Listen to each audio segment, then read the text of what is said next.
You're standing in the kitchen when it starts. The overhead light hums at a frequency you've never noticed before. Or maybe you have, but never cared. Now you notice. Now you care. Because anything is better than looking at her face while she tries to explain why she forgot to mention the phone call from your mother 3 days ago. It's not a big thing. You know it's not a big thing. 3 days. A phone call. Your mother asking if you're coming for dinner on Sunday. But something in the way she says, "I just forgot," lands wrong. Not defensive enough, not apologetic enough. Like forgetting is acceptable.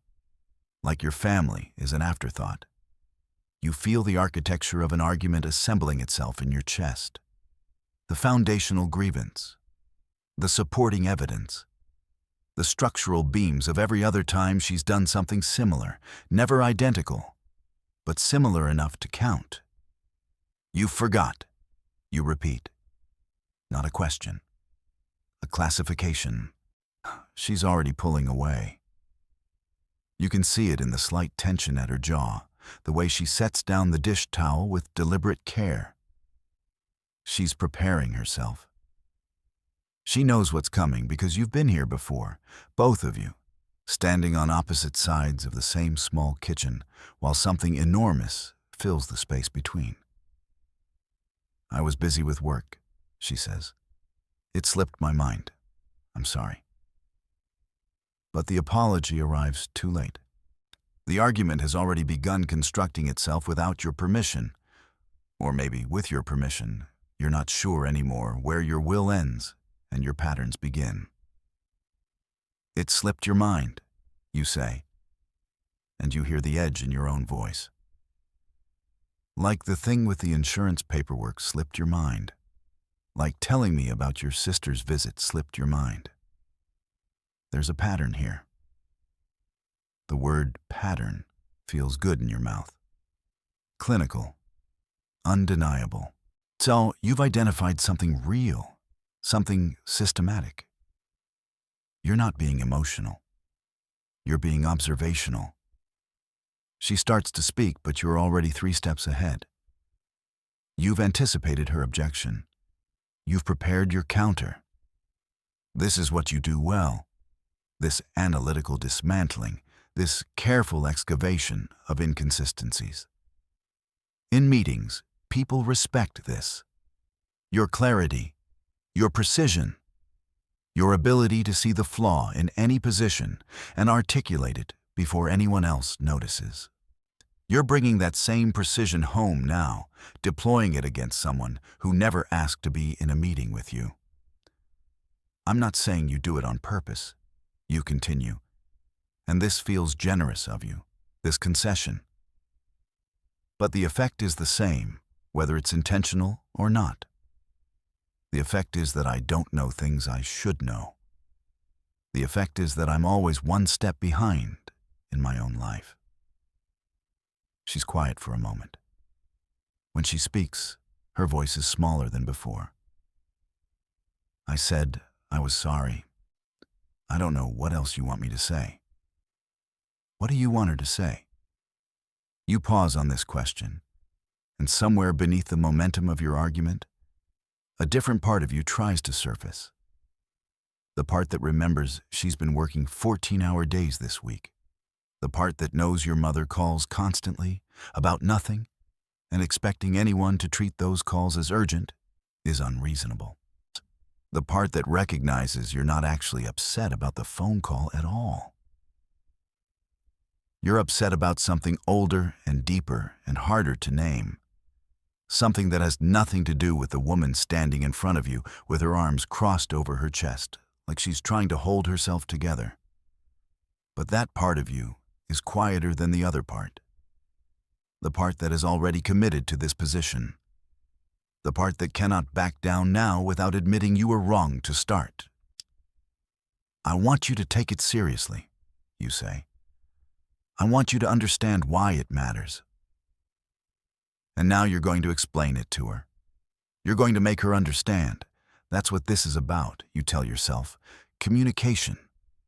Growth. making the relationship stronger through honest conversation about difficult topics. You begin constructing the case, point by point, instance by instance. You reach back through months of small oversights and minor failures, of pulling them forward into the fluorescent light, holding them up as evidence of a larger truth. Each one is minor on its own. Together, they form something significant, a narrative of negligence, a story in which you are the reasonable one, the considerate one, the one who always remembers, always follows through, always shows up. She tries to interrupt twice. Both times you hold up a hand, just slightly, just a small gesture, and continue speaking. You're not finished. Your point isn't complete. If she would just let you finish, she would understand. The third time she tries to speak, she doesn't. She just stops, closes her mouth, looks at something on the floor. You keep talking. You're making an important point about reciprocity, about mutual respect, about the way small actions reflect larger values. You're being articulate. You're being thorough. Every objection she might raise, you've already addressed. Every excuse she might offer, because you've already dismantled in advance. When you finally finish, there's a silence that feels like victory.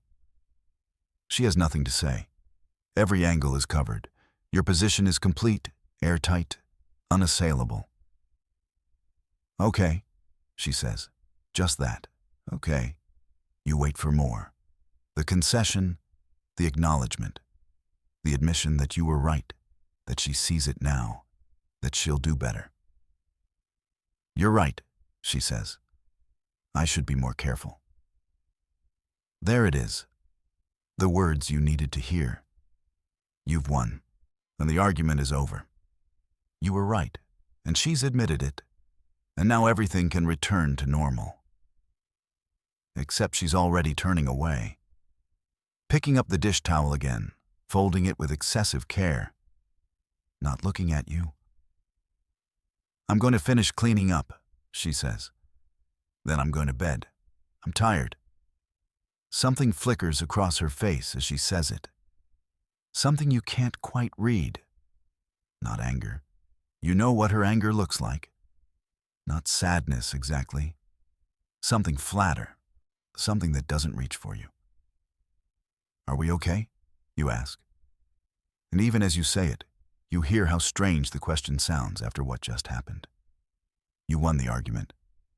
Of course you're okay. We're fine, she says.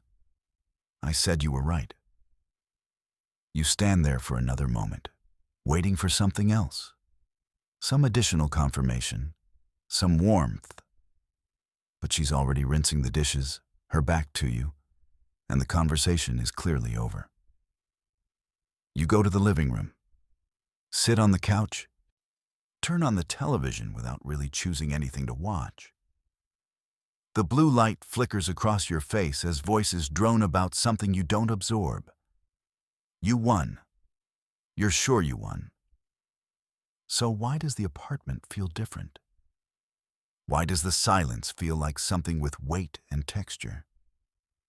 Why, when she passes through an hour later on her way to the bedroom, does she move so carefully around you? Not avoiding you exactly, but not seeking you either? She says goodnight without quite meeting your eyes, and her voice is perfectly pleasant, perfectly neutral, and perfectly far away. You stay on the couch longer than you intended, in the dark, thinking. Not about whether you were right. You were right. The logic was sound. The pattern was real. She admitted it herself. But something is settling in your chest now. Something uncomfortable. A small cold space where something warm used to be. You tell yourself it will be fine in the morning. Our arguments happen. Couples recover. This is healthy, actually. Addressing issues directly instead of letting them fester. Tomorrow she'll have had time to process. and she'll appreciate that you cared enough to bring it up, that you took the relationship seriously enough to have the hard conversations.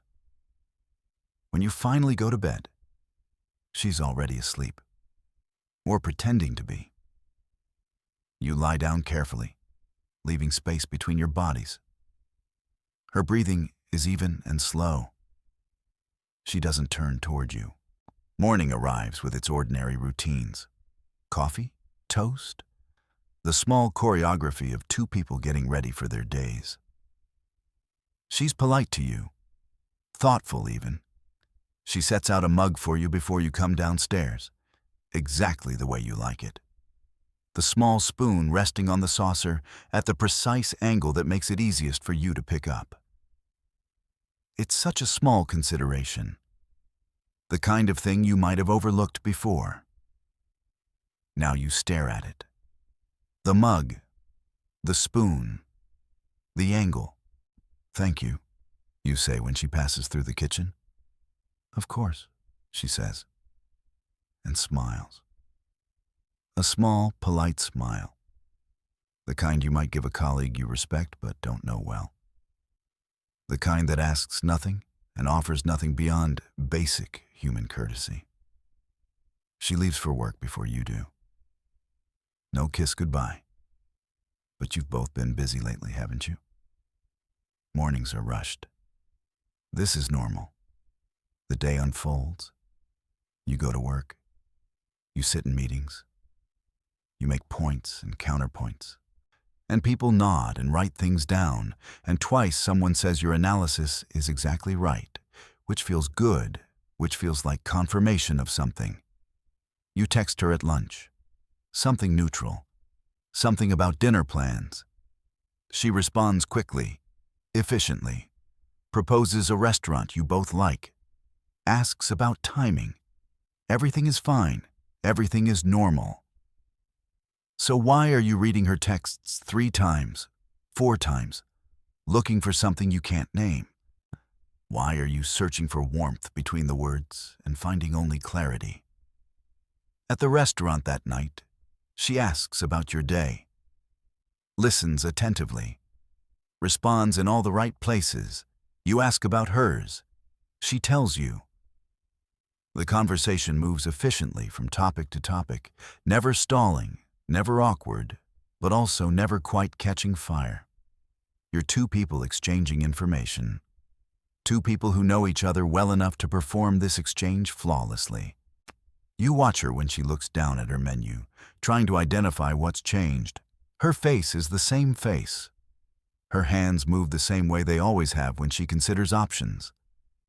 But something in the way she holds herself feels different. Like she's rearranged the furniture of herself slightly, moved some essential piece of her interior a few inches further from where you can reach it. About last night, you start, and you're not sure what you're going to say until you've already begun saying it. She looks up, waits. Her expression is patient, receptive, completely neutral. "I didn't mean to come down so hard," you say. "About the phone call thing, it wasn't that big a deal." A small offering, a concession.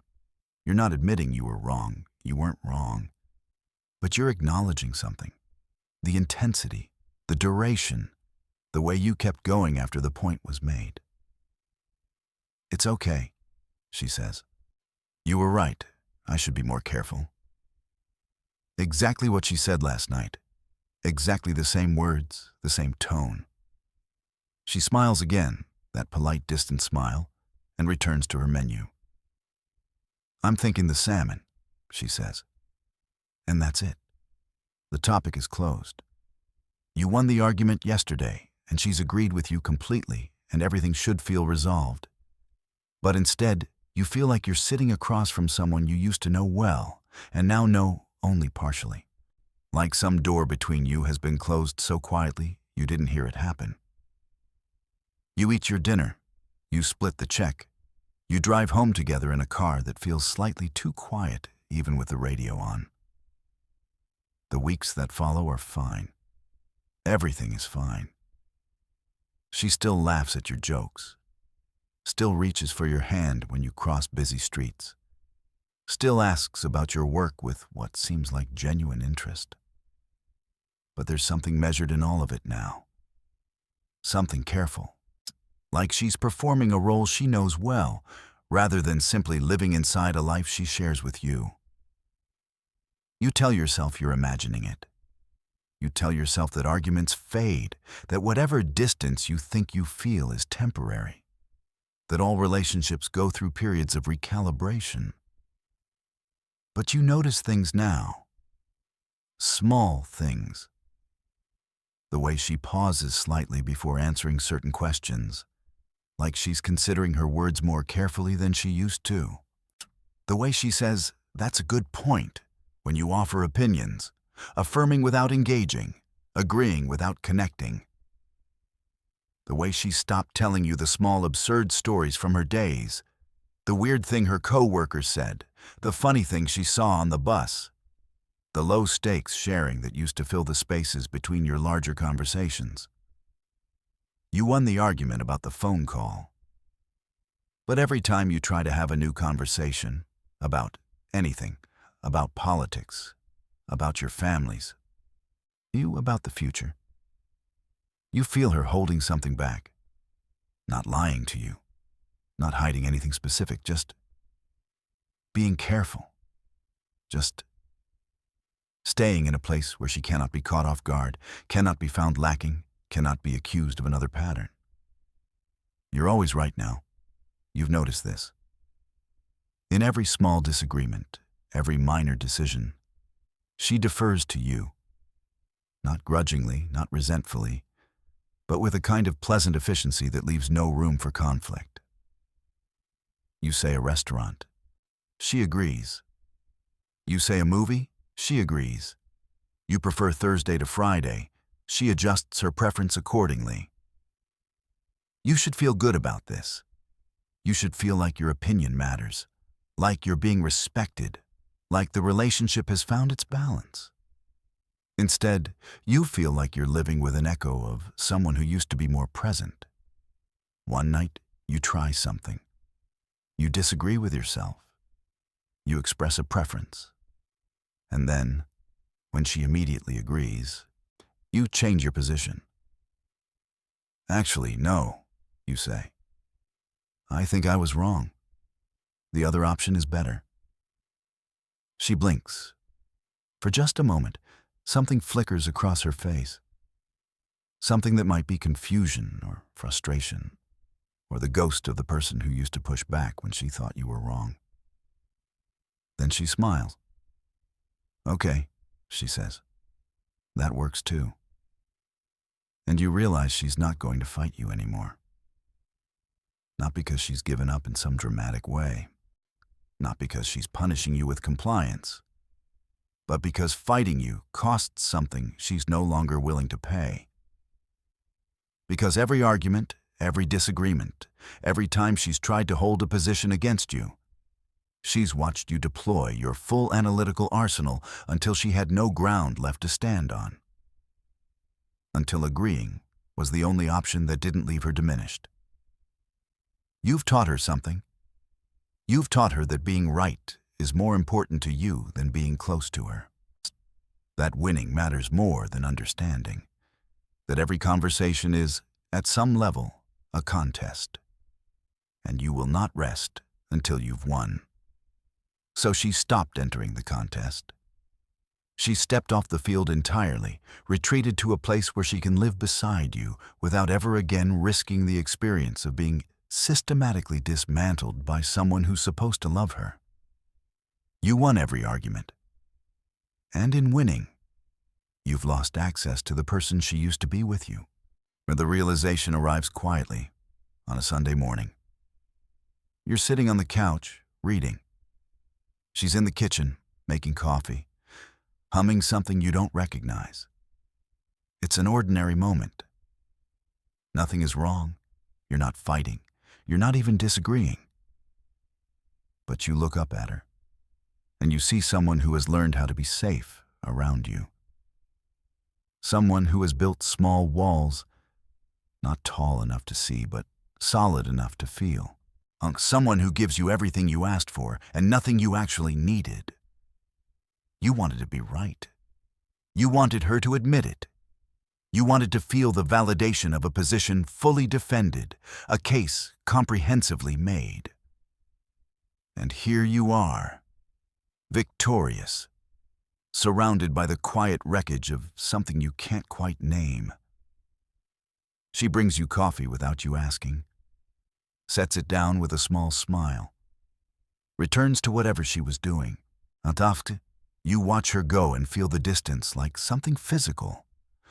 A gap that widens with every conversation you win, every point you score, every time she says, "You're right," in that pleasant, careful voice that gives you everything you demanded and nothing you actually wanted. You think about saying something, apologizing, asking her to come back from wherever she's gone. But what would you say? You were never cruel. You never yelled, never threatened, never did anything dramatic enough to point to. You just needed to be right. You just needed her to understand. You just kept talking, kept explaining, kept dismantling her position until she had nothing left.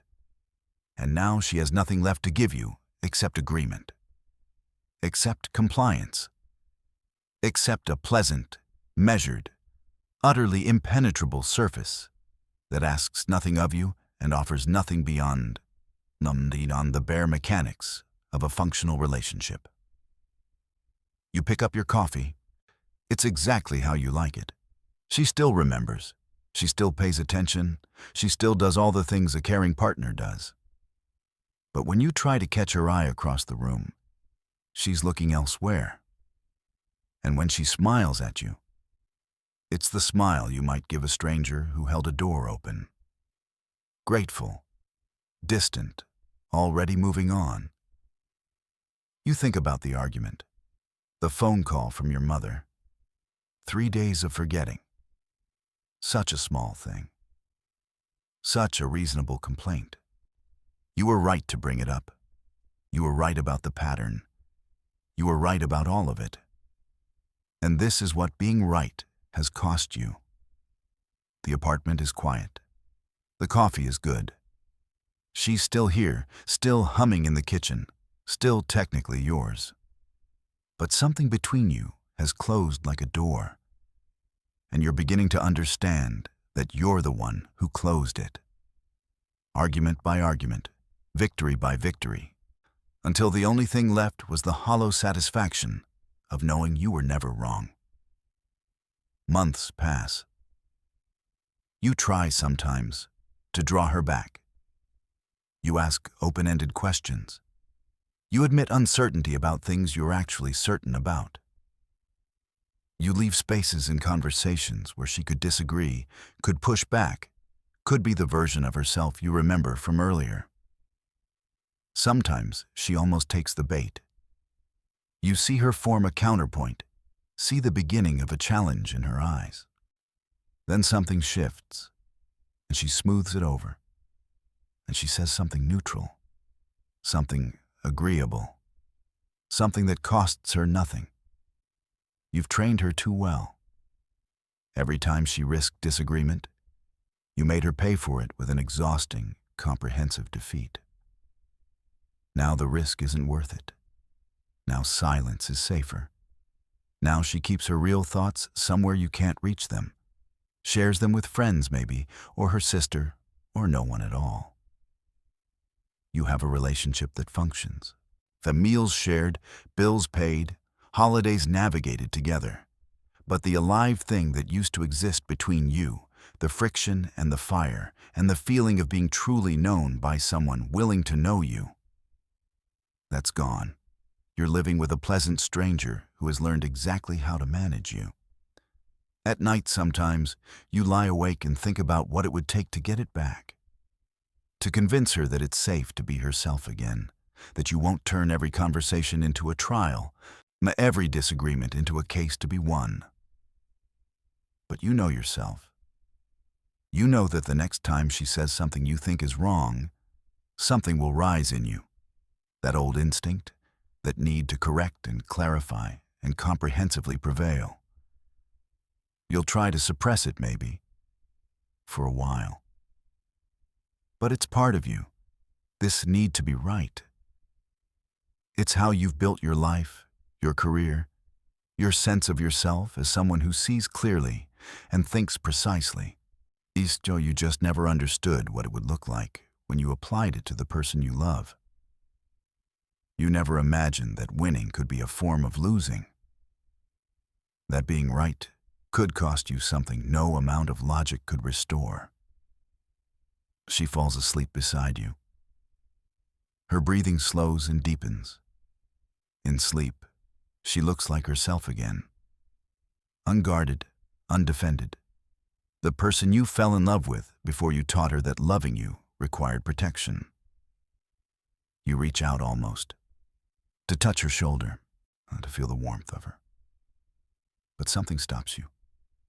Some awareness that even this small gesture of connection has become complicated now, weighted with everything you've done and failed to undo. You pull your hand back, turn away, stare at the ceiling in the dark. You won every argument. And the prize is this: a bed shared with someone who has learned that the safest way to love you is to never fully let you in again. The light comes through the curtains eventually. Another day begins. She wakes, showers, moves through the morning routines with the same pleasant efficiency as always. You watch her, looking for some sign, some crack in the careful surface. "Have a good day," she says at the door. Smiles that distant smile. Leaves for work. You stand in the kitchen alone. The coffee she made you is on the counter. Still warm, still perfect. You drink it slowly, and you think about all the arguments you've won. And you try to remember what any of them were about. And you can't. Not really. Just the feeling of being right, just the satisfaction of a point proven, a position secured, a conversation definitively concluded. All of it meaningless now. All of it purchased at a price you didn't know you were paying. You finish your coffee. Wash the cup.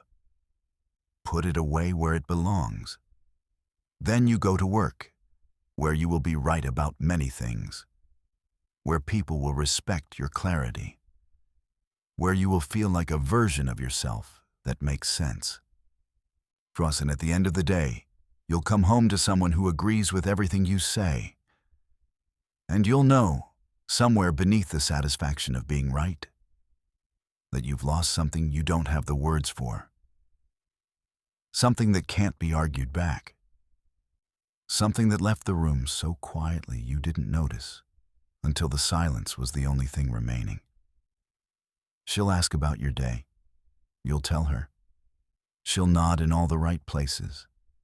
And both of you will pretend that this is enough. That this is what you wanted. That winning feels like anything other than standing alone in a room full of your own echoes. Wondering where the person you loved went and knowing, with terrible clarity, that you're the one who made her go.